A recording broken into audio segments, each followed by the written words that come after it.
What's on, ladies and gentlemen? My name's Ross, I like games, and today we need to take a little bit of a look at a couple of rather nice looking new baby Digimon.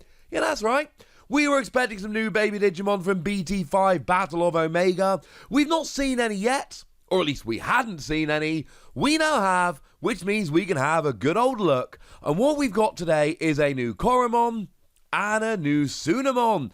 Digimon that we have, of course, already seen as rather lovely little baby Digimon, Digitama, Digi-Egg, level 2s, call them what you will. All I know is we've got a bunch that we can have a little bit of a look at, and that, quite frankly, is rather lovely indeed. So we need to ask about how good they are, what decks we might use them, and whether, of course, we are ever particularly going to want to use them, given that the ones we've already got. So our translations here come from the lovely folks over at digimoncard.dev/Ensan Gaming channel, both excellent sites I would highly recommend. And we might as well start off here with Koromon. Now Koromon is a level 2 red Digitama, and it's got one inheritable skill, as of course is what we see generally from Digitama, and it reads, when you attack once during your turn, when this Digimon's name contains Greymon or Omegamon, draw one. Cool. I am absolutely down with that. I mean, the fact of the matter is, drawing is incredibly powerful, and it's one that we should be a little bit excited about. I mean, Uppermon is a Digitama that's seen a whole bunch of play in blue, and Uppermon sees play because you get to draw, and it really is as simple as that. Digimon as a trading card game doesn't really have much draw at all. Just doesn't. So when you turn around and give me something like this, okay, fine, it's once during your turn. Although to be fair, if you've got multiples of these, you can attack with all of them, and then you get to draw one for each. And obviously, right, it's an attacking skill, so you don't always want to attack. Like, you can attack and draw a card, but you risk losing that Digimon, which is, of course, a bad thing, blah, blah, blah. But it contains Greymon or Omegamon, Omnimon as it's going to be over here. So, you can have Greymon or Metal Greymon or War Greymon or Omnimon. And my point here is that in the right red deck, this will basically always be online. Like, you won't have it for your level 3, but as soon as you've got a level 4 or above, this is going to be online. So it really depends what kind of deck you're playing. Obviously, in a red Omnimon deck, this is good, but you don't want to save this just for when you've got an Omnimon, because that's a level 7. And you're not going to have a level 7 on the board for the entire game. The idea of that is frankly preposterous. So this is not just for when you're playing red Omnimon, but it's for when you're playing red Omnimon and you've got other things there, like your Greymon and your War Greymon and all of that. It needs to be that kind of deck, and when you're playing that kind of deck, it's awesome. Of course, this is just a bit more support here for Omnimon generally. I mean, we've seen the Agamon already in this set. It is a free cost to play normally, and when you play it, you reveal the top 3 cards of your deck, adding a Digimon with Greymon in its name and a Digimon with Omnimon in its name to your hand, and then putting the remaining ones on the bottom of your deck in any order. We've seen the Greymon from this set, whereby if the Digimon has Greymon or Omnimon in its name, this Digimon gains 2,000 power. So, and I'm assuming at some point there's going to be a Metal Greymon and maybe a War Greymon as well, which do similar kind of things. My point is, if you want to be playing a Greymon deck, or some red deck that's got that line in, etc., this is absolutely going to have your back, and it becomes a really, really good option. And honestly, in that kind of deck, I think it becomes your preferred Digitama. And there's a lot of ifs, buts, and maybes here, as is the case with Digitama. It's rare nowadays, especially when we've already had a few, to see a Digitama which is just good for everyone. Uppermon is a great example, but then again, even Uppermon, your opponent's got to have no Digivolution sources on one of their Digimon or it doesn't work. Incidentally, in a Greymon deck, I think this is going to fire a lot more than Uppermon will, but it's still something we need to bear in mind here. So it's not going to work for every deck, but in the right deck, this is going to be an absolutely phenomenal card.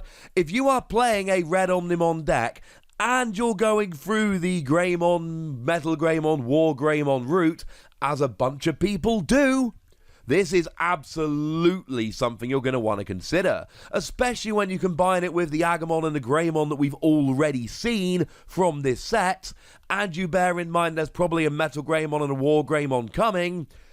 It might be time to get excited about Omnimon, and I know not everyone wants to be excited about Omnimon, because some people don't like the fact that it's really good. Although, to be clear, it's completely overpowering in the Booster 1.0 format. It is the very definition of dominant. Over in Japan, where they're up to BT4, it is not the same. Now, the other one we've got here is a Tsunomon, and it's a very similar thing. When this Digimon has either Garurumon or Omegamon in its name, you gain 1,000 power, although it will read as Omnimon over here for the obvious reasons. So you're not drawing a card, you're getting 1,000 power. I don't like this as much as I love Koromon.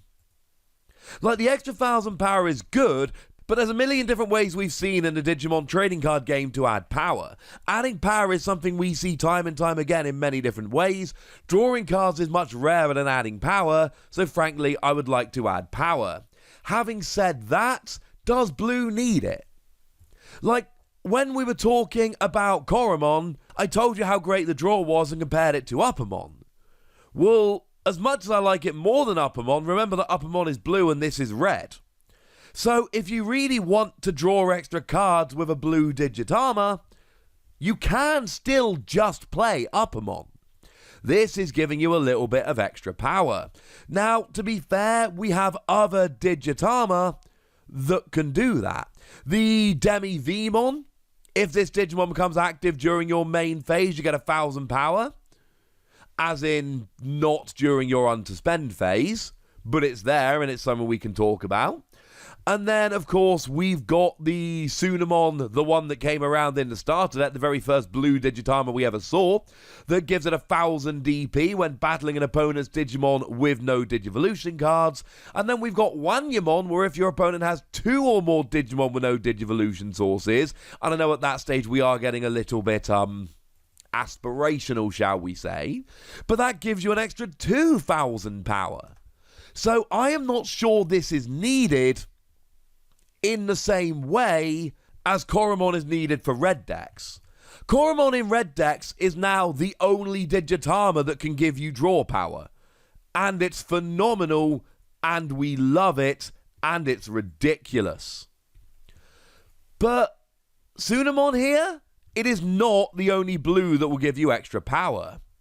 But that doesn't mean it's not a good card.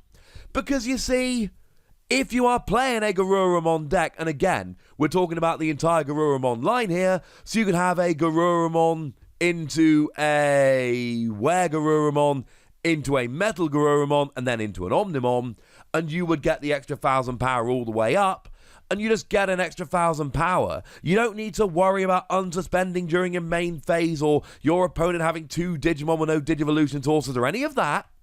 If you are playing that kind of deck, you are basically guaranteeing the extra power. There's no extra hoops to jump through. If you're playing a Garurumon, Were-Garurumon, Metal Garurumon deck, you are going to get the extra power here, all the way up into your Omnimon. Am I playing it over Uppermon? Personally, I don't know if I am. There's always a chance that my opponent isn't going to have any Digimon with no Digivolution sources, though, as I've said in many videos, there are plenty of things that Blue can do to help your opponent towards that state. But the fact of the matter is, adding an extra 1,000 power on a Digitarma, as far as I'm concerned, and please, as always, feel free to disagree with me politely in the comment section, I just much prefer drawing a card.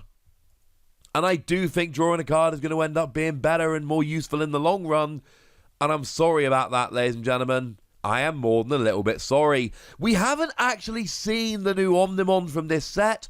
What we have seen is a poster with a blurry image of it. And on that poster, we can see that there is an Omnimon. And what is important, the only really important thing we can take from that poster is the fact that it digivolves from either red or blue, i.e. the new Omnimon can evolve from either of these, so you can make a blue or a red Omnimon deck, which we kind of knew from the previous cards we'd seen, honestly, from here, but it's still nice to have that little bit of confirmation. So there we go, ladies and gentlemen. That's what you need to know about these new Digitama. I am going to go ahead and give the Koromon between 4 and 5 Wassies. We don't give half Wassies, that would be barbaric. In the right deck, I think it is absolutely phenomenal, and honestly, I could score it higher. I'm going to go ahead and give the Tsunomon between 3 and 4 Wassies. We don't give half Wassies, that would be barbaric. I think drawing an extra card is much more powerful, but I think both of these are going to find their way into some decks as we go along.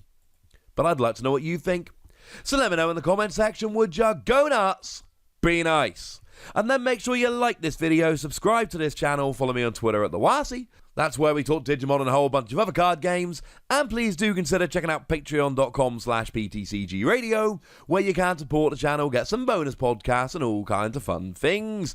But by far the most important thing as always, look after yourselves till next time, would ya? Thank you very much for watching. My name's Ross, and you've been watching Wassie Plays.